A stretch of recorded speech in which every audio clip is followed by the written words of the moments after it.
there's something rather peculiar that happens to certain people. They spend their entire lives building something, a reputation, an identity, a carefully constructed version of themselves. And then one day they wake up exhausted. Absolutely exhausted. And they have no idea why. We've been told, haven't we, that knowing who you are is the key to everything. Find yourself, build your brand, establish your identity, create a life that reflects who you really are. It's plastered everywhere. Self-help books, motivational speakers, even your well-meaning friends. But I want to suggest something quite different to you today. That this very project, this lifelong effort to construct and maintain a solid sense of self, might be the thing that's quietly destroying your peace. Now, I'm not speaking about giving up or becoming nobody. I'm speaking of something far more subtle and far more profound. The exhausting work you're doing every single day without even realizing it. The constant maintenance required to keep your identity intact. The enormous energy expenditure of being you. Have you ever noticed how tired you feel after a social gathering? Really noticed? It's not just the small talk or the noise. It's something else entirely. You've spent hours performing. And I don't mean performing in a false way necessarily. I mean performing the character you've decided is you. The confident one. The funny one. The successful one. The spiritual one. The person who has it all together. Every gesture is monitored. Every word is checked against the script of who you think you are. Every reaction is measured to ensure it matches your established character. It's like being an actor who never gets to leave the stage. Even when you're alone, especially when you're alone, you're still performing for an invisible audience, still maintaining the story. And here's where the first trap reveals itself. The first trap is this. You must constantly defend your story. Because the moment someone challenges who you think you are, the moment reality contradicts your carefully constructed narrative, you feel threatened. And I mean viscerally, physically threatened. As if your very existence is being questioned. Let me tell you what I mean. Imagine you've built an identity around being generous. It's part of your story. I'm a giving person. I help others. I'm not selfish. And then one day, someone suggests that perhaps your generosity is actually a way of controlling others, of making them indebted to you, of avoiding your own needs by focusing on everyone else's. What happens? If you're like most people, you don't calmly consider this possibility. No. You react. You defend. You explain. You justify. You might even attack. How dare they suggest such a thing? Don't they know all I've done? Don't they see how much I sacrifice? But notice what's happening here. You're not defending an action. You're defending an identity. You're protecting the story of who you believe yourself to be. And this defense requires enormous energy. Energy that could be used for actually living, for actually being present, for actually experiencing peace. I once knew a woman, let's call her Margaret, who had built her entire identity around being strong. She was the one everyone called in a crisis. The rock. The stable one.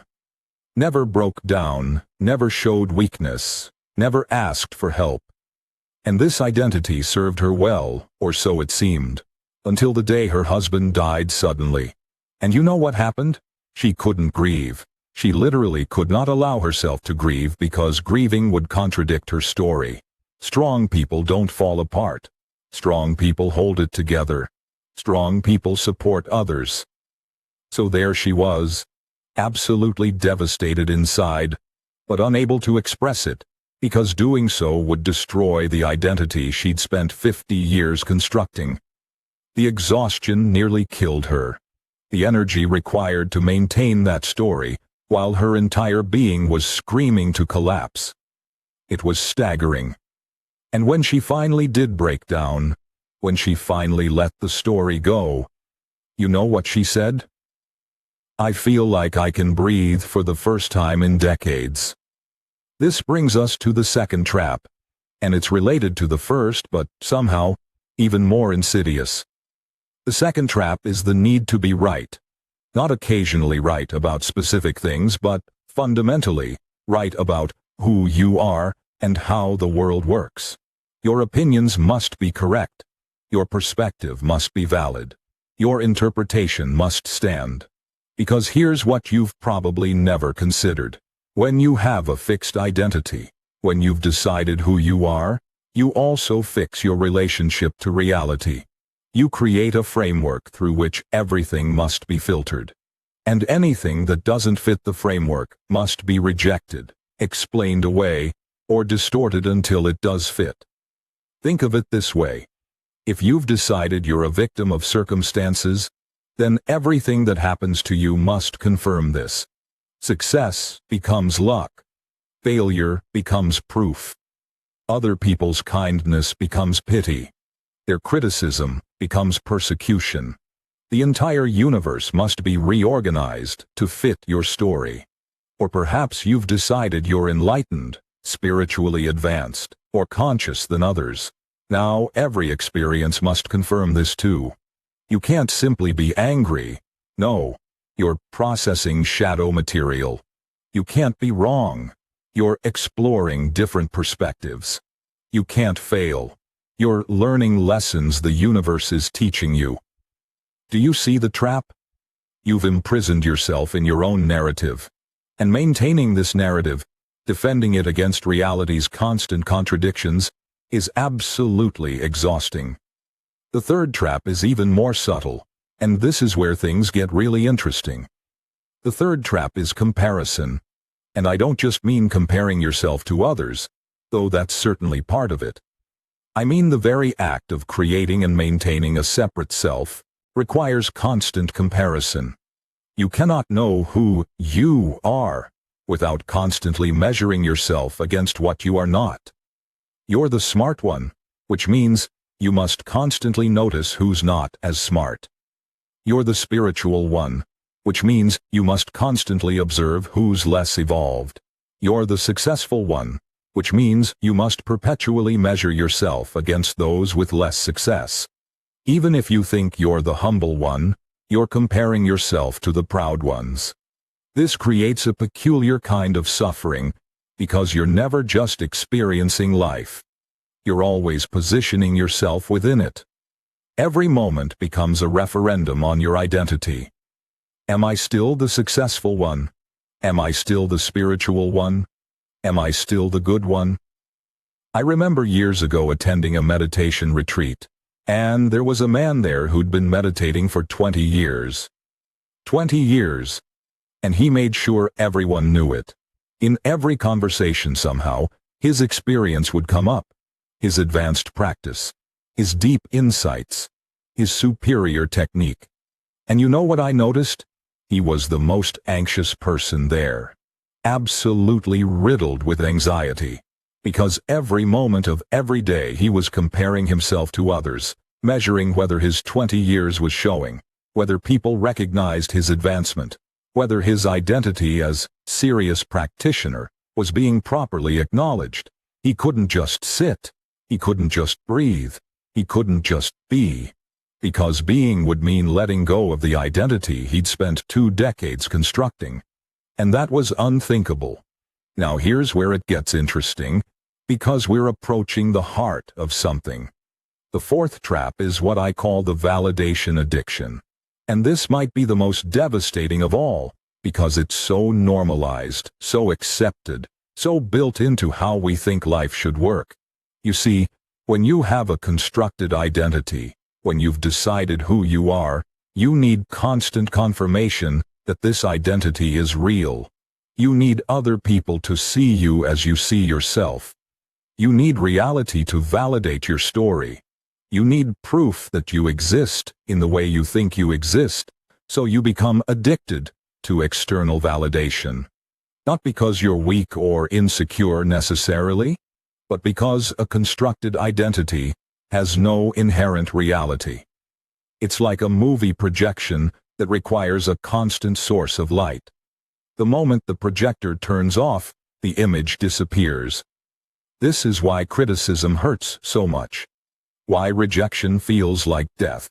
Why being ignored feels like annihilation. Because in those moments, the validation stops, and you start to suspect that maybe, just maybe, the you've been working so hard to maintain doesn't actually exist. Let me give you an image. Imagine you're building a sand castle. You spend hours on it, making it elaborate and beautiful. You've decided this sand castle represents who you are. Now imagine the tide is coming in. What do?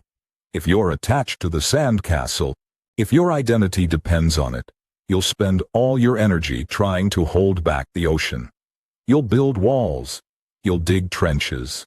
You'll desperately shore up the structure even as waves keep washing parts of it away.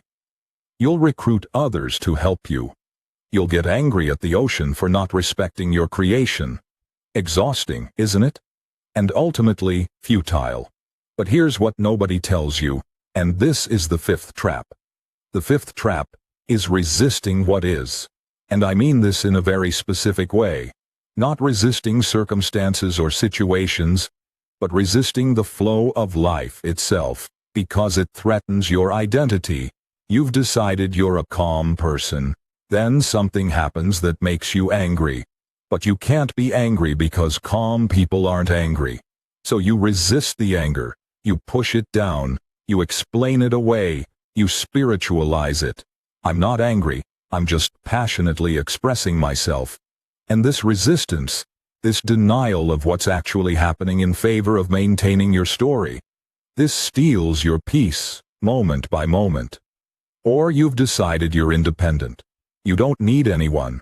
Then you feel lonely. But you can't be lonely because independent people don't feel lonely. So you resist the loneliness. You fill your time. You stay busy. You convince yourself you prefer solitude.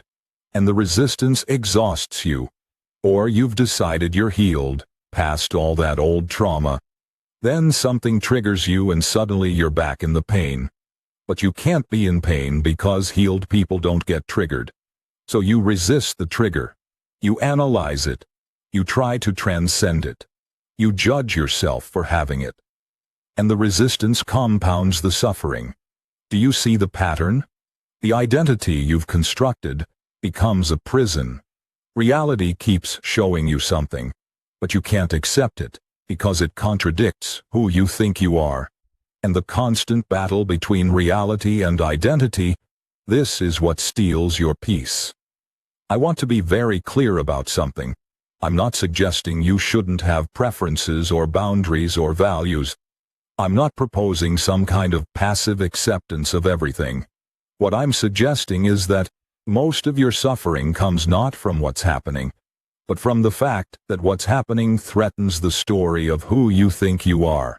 Now we come to the sixth trap, and this one is particularly painful because it masquerades as memory, as history, as your legitimate story. The sixth trap is clinging to the past version of yourself, the person you were, the experiences you had, the identity you forged in earlier chapters of your life. You see, something happens when you strongly identify with your past. You become unable to be present. You're constantly referencing who you were, what you did, what happened to you, what you overcame, what you achieved, what you suffered. And all of this historical identity must be maintained in the present moment. So you can't just meet someone new. You must tell them your story so they know who you are. You can't just experience a moment. You must relate it to your past so it fits your narrative. You can't just be here now. You must carry all the characters you've ever been, all the experiences that made you who you are, all the stories that define you. Think of it this way. Imagine you're trying to walk forward, but you're dragging behind you enormous bags labeled my childhood, my trauma, my achievements, my relationships, my failures, my victories. Each bag contains a version of yourself that you're convinced you must preserve. How fast can you walk? How light can you be? How present can you actually be when you're constantly tending to these historical selves, making sure they're not forgotten, ensuring their stories are told? I've watched people who can't let go of being the athlete they were in high school, or the beauty they were in their 20s, or the victim they were in their first marriage, or the success they were in their prime. These identities become anchors, and the person spends the rest of their life trying to return to or maintain or justify these past versions of themselves. The peace they could experience in simply being present, in meeting this moment as it is sacrificed on the altar of historical identity. But this is who I am. This is what made me. This is my story. Yes. And that story is exhausting you. So here we are at the seventh trap. The final one. And perhaps the most fundamental. The seventh trap is this: the fear of being nobody. The terror that if you let go of all these constructed identities, all these stories, all this careful maintenance of self, you will cease to exist. You will become nothing. Nobody will know you. You won't even know yourself. You'll disappear into some kind of void. This fear keeps the whole game going. This fear is why you keep feeding the false self, keep defending the story, keep comparing yourself, keep seeking validation, keep resisting reality, keep clinging to the past. Because the alternative seems like death. But here's what I've learned. And this is where everything we've been discussing transforms into something quite different. The fear is based on a complete misunderstanding. You think you are the story, the constructed self, the identity. You think if that goes away, you go away. But what if it's exactly the opposite? What if the story is what's covering up who you really are? What if the identity is the mask, not the face? What if all this exhausting work you're doing to maintain yourself is actually preventing you from experiencing your actual nature? Let me tell you something. I've spoken with many people who've had moments, sometimes brief, sometimes extended, where the whole construction fell away, where they stopped defending their story, stopped needing to be right, stopped comparing, stopped seeking validation, stopped resisting what is, stopped clinging to who they were, and stopped fearing being nobody. And you know what they report? Not emptiness, not disappearance, not void. They report the most profound peace they've ever experienced. They describe it as coming home, as breathing for the first time, as being more real, more alive, more themselves than they've ever been. Because here's the paradox, and it's a beautiful one. When you stop trying to be somebody, when you let go of the exhausting project of maintaining an identity, you don't become nothing. You become everything. Or rather, you discover you already are everything, you always have been, and the somebody you've been trying to be was the limitation, not the liberation. Think of it this way. Imagine you're the ocean, vast and deep and limitless. But you've convinced yourself you're a wave. A particular wave with a particular shape and story. I'm the big wave. I'm the impressive wave. I'm the wave that crashed dramatically on that shore in 1997. And maintaining this wave identity is exhausting. Because waves are temporary. They rise and fall. They must constantly prove they're still waves. They must compare themselves to other waves. They must seek validation from observers. They must resist the pull of the ocean that would dissolve them back into the whole. But what if you realized you were never just the wave? What if you understood that the wave is simply a temporary expression of the ocean, and the ocean is what you actually are? The wave can crash and disappear, but you don't disappear. The wave can be big or small, impressive or ordinary, and it doesn't matter because you're not the wave. The wave doesn't need defending because it was never your identity in the first place. This is what happens when you stop feeding the false self. You don't lose yourself. You lose the exhausting illusion that you were something separate, something that needed constant maintenance and defense.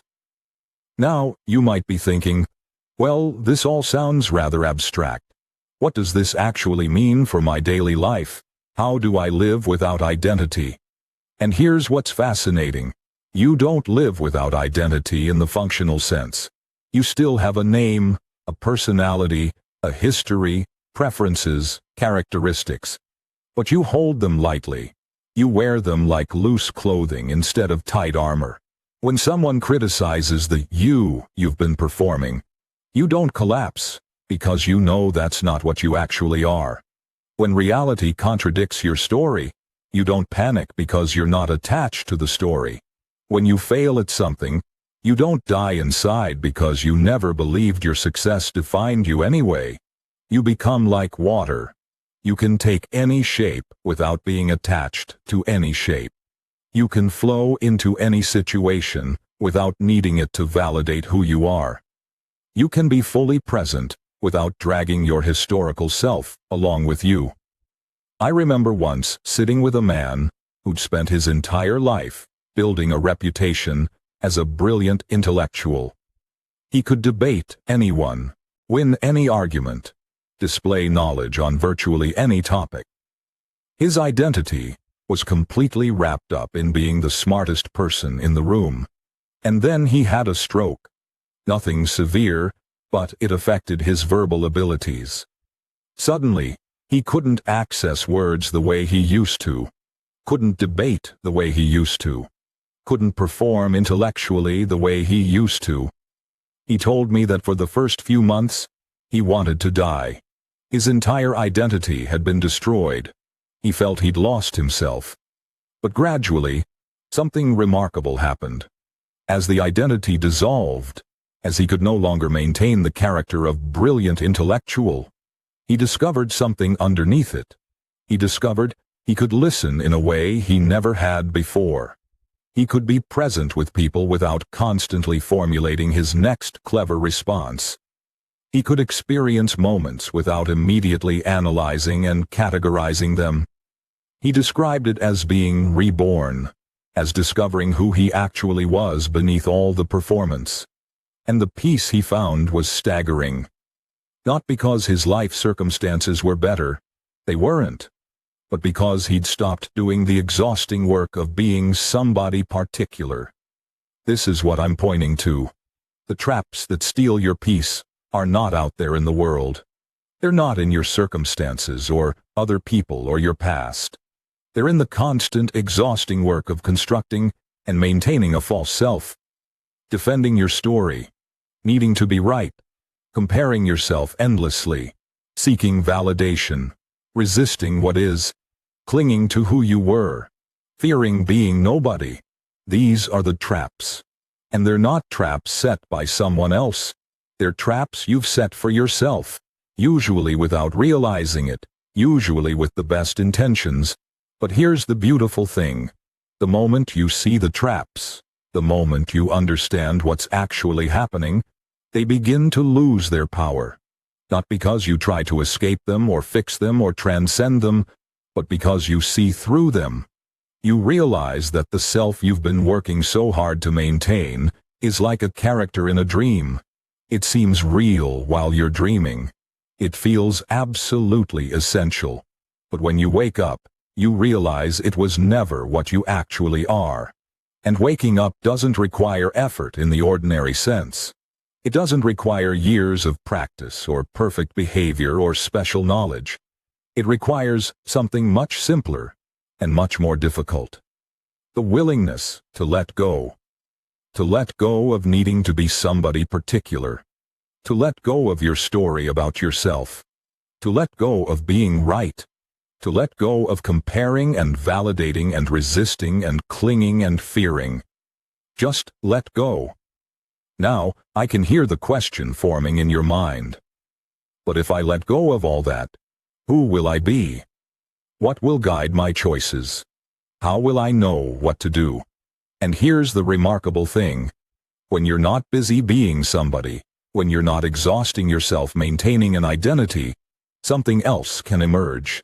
Something that was always there but was covered up by all the noise of self-construction. Some people call it intuition. Some call it inner knowing. Some call it your true nature. The name doesn't matter.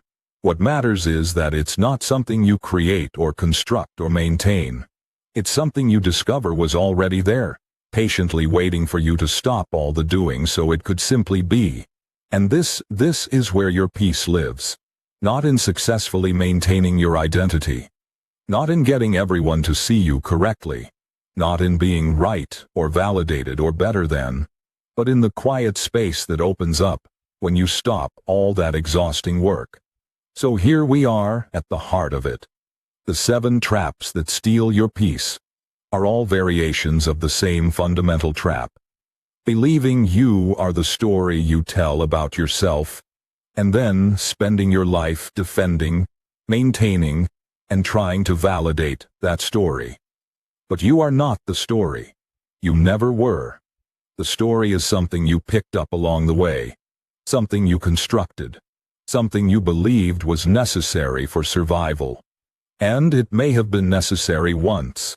Many of our identities were forged as survival strategies, as ways to navigate impossible situations, as protection against overwhelming circumstances. But what was once protection can become a prison. What was once necessary can become the very thing that prevents you from experiencing the peace and freedom and aliveness you're actually seeking. The question is not whether you'll perfect your identity or finally get it right. The question is whether you're ready to see through the whole game, whether you're willing to discover what's here when you stop trying to be somebody, and perhaps most importantly, whether you can be gentle with yourself in this discovery. Because letting go of a lifetime of identity construction isn't easy. It feels like death because, in a sense, it is death. Death of the false self. Death of the story. Death of the character you've been performing. But on the other side of that death is not emptiness. On the other side is life. Real life. Not the life you construct and curate and defend, but the life that's actually happening right now, in this moment, before you cover it over with your story about it. This is the peace that passes understanding. Not because it's mysterious or supernatural, but because it exists prior to all your understanding, prior to all your stories, prior to all your attempts to figure yourself out. It's the peace of the ocean, not the wave. The peace of being, not becoming. The peace of what you already are, not what you're trying to be. And here's the hope I can offer you. You're not alone in this. There are others who've seen through the traps, who've let go of the exhausting work of self-maintenance, who've discovered the peace that was always there beneath all the construction. When you meet these people, you'll recognize them, not because they're performing some special identity of enlightened person or peaceful soul, but precisely because they're not performing anything at all. They're just here, fully present, fully alive, fully themselves without trying to be anybody. And in their presence, you might catch a glimpse of your own possibility. You might feel the weight of your own story lighten just a bit. You might sense that perhaps, just perhaps, you don't have to carry all of this anymore. The traps are real. The exhaustion is real. The peace you're seeking is real too. But it's not found by perfecting your identity or finally getting your story right. It's found by seeing through the whole game and discovering what was always here, always true, always you, before you decided you needed to be somebody particular. So let the wave crash if it must. Let the story dissolve if it will. Let the identity that's been exhausting you finally rest, because beneath it all, you remain, not as something you construct or maintain or defend, but as what you've always been. Pure awareness, pure presence, pure being. And in that recognition, in that letting go, in that coming home to what you actually are, you'll find a peace that doesn't depend on maintaining anything, defending anything, or being anybody at all. This is not the end of your life. This is the beginning of it. The beginning of living without the constant exhaustion of self-maintenance. The beginning of being present without the filter of identity. The beginning of peace. And that peace, my friends, is not something you achieve. It's something you discover was always here, quietly waiting for you to stop